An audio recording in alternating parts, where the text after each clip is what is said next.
Hi there, welcome to What and Series 16 and Edition 29. And this is where Jacob decides to let his brothers return to Egypt with Benjamin. In verses 1 and 2, we find that Jacob gives the order to get more food. Listen to what it says. Now the famine was severe in the land, and it came to pass when they had eaten up the grain which they had brought from Egypt, that their father said to them, "Go back, buy us a little food." Now notice it says, now the famine was severe in the land. Nothing had changed from the last time they went to Egypt. There is reason to believe the brothers went to Egypt for grain the first time in the first year of the famine. And Joseph knew the famine would continue for 7 years, but his brothers did not know that. They were probably thinking it was just another bad year. Actually, the second year of the famine came around fairly quickly. Notice it says there too, when they had eaten up the grain which they had brought from Egypt. Perhaps Jacob originally thought they had enough to survive the famine, and then the famine would cease and they wouldn't have to go back with Benjamin. And they'd never need to go back and get Simeon. That seems a little bit harsh, doesn't it?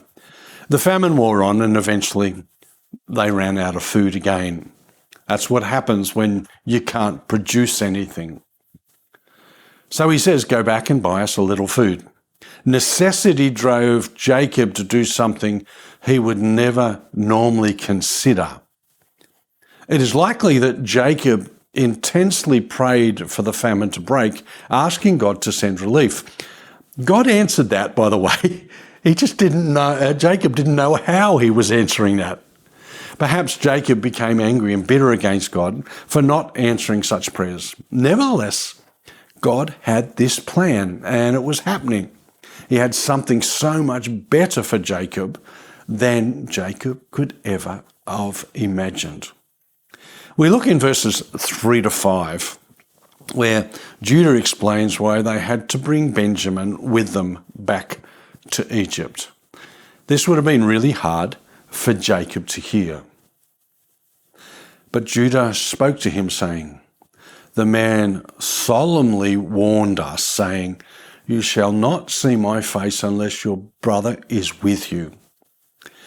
If you send our brother with us, we will go down and buy food. But if you will not send him, we will not go down. For the man said to us, you shall not see my face unless your brother is with you.'" They know what they have to do. They know the situation. This is tricky. Judah spoke to him. Judah continued to show himself as somewhat a leader amongst his brothers. He was the one who had to go and do the talking. He had to convince his dad what had to happen. Notice it says there, the man solemnly warned us. Judah didn't know that the man was his brother Joseph yet, but he remembered what a strong, even frightening person he was. He said, "You shall not see my face unless Benjamin is with you." Interesting, isn't it? Verses 6 and 7 goes on. In this part, he complains, and the brothers defend what they were told by the Egyptian. Here we go. And Israel said, "Why did you deal so wrongly with me as to tell the man whether you had still another brother?" It's an interesting statement, isn't it? But they said, "The man asked us pointedly about ourselves and about our family, saying, 'Is your father still alive? Have you another brother?' And we told him according to these words. Could we possibly have known what he would say, 'Bring your brother down'?" Yeah. They had no idea how God was bringing all of this together through Joseph and his amazing authority in Egypt. The question is asked, why did you deal so wrongly with me as to tell the man whether you still had another brother? Jacob was desperate. They must have discussed this question 100 times before, yet he brought it up again. He feels wronged. He's the one who feels badly done by.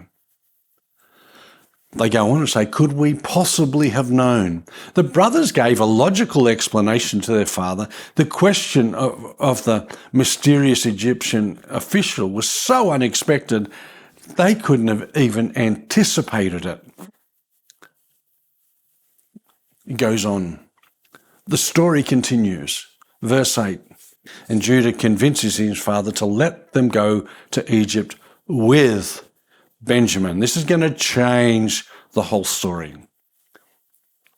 Then Judah said to Israel, his father, send the lad with me.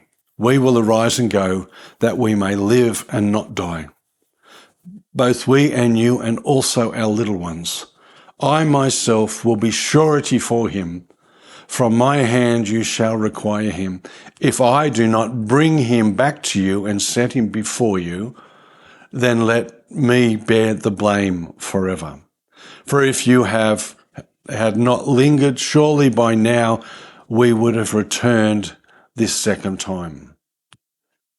Basically, he's saying, I'm going to take responsibility for this, but if you hadn't slowed us down, we would have already been there. We might have actually got stuff. Notice it says, send the lad with me. The reference to Benjamin as a lad raises a question how old he actually was. Commentators think that the lad is better translated as youth or young man, and that Benjamin may have been as old as in his mid-20s, with a family perhaps even of his own. We're not exactly sure, but he was the little brother, and as in these cases, the little brother will always be the little brother. I myself will be surety for him. Judah promises his own life as a guarantee for Benjamin. This is the first good thing that we see Judah do. Previously, he'd been the one who proposed the sale of Joseph.